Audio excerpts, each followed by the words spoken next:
here. So your answer was no, no one was treated differently.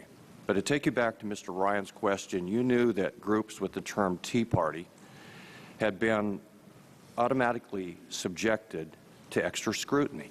You've admitted that today. You acknowledged your investigation into whether certain groups were being treated differently, whether there was intent or not. Didn't this committee have the right to know? I answered all questions truthfully, sir. Didn't this committee have the right to know that groups were being treated differently? That you have this group of 200, 300, whatever the number was, did not this committee have the right to know? I answered all questions I was asked. So your answer is a non-answer once again. It's an easy question. Do you not think that Congress has the right to know all of the information that you knew? So look, does this committee, Mr. Miller, does this committee, Mr. Miller, does this committee have the right to know the information that you knew? Yes or no? This committee yes or no? was always going to get that information. But you testified before this committee, Mr. Miller, and did not, please, Mr. Miller? Yes, sir. You testified before this committee and you did not provide the information, you did not share the information you knew. So my question is, do you not believe that this is the United States Congress here that you're accountable to, which is accountable to the people, the American citizens across this country?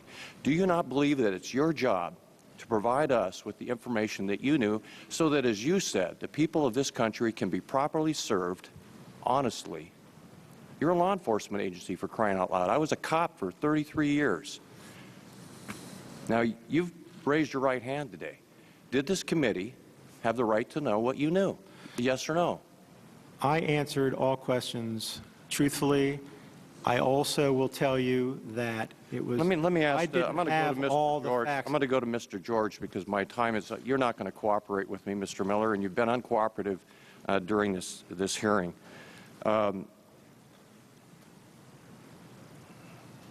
Mr. George, we've heard that an early draft of your report indicates that you were unable to determine who initially directed the IRS employees to target groups based on their political beliefs. Is that true? That we were unable to, correct? Yes. Yes. Mr. Miller, you're the commissioner. Who is responsible? You conducted the investigation. Who was responsible? I don't have that name, sir. I tell you. Why don't you have the name? That I was originally. Have you asked anybody? Yes, I asked. Who did you ask? I asked. I don't have that name either. I'll be glad to provide those names. Let him answer the question. Mr. Levin, it's my time. Washington State's time. Who did you ask? I asked the senior technical advisor. And what's the senior technical advisor's name? Nancy Marks. And what did Nancy tell you? Who's responsible? That I don't remember, to be honest with you. You don't remember again? All right. Time has expired. The committee will, there are votes on the floor.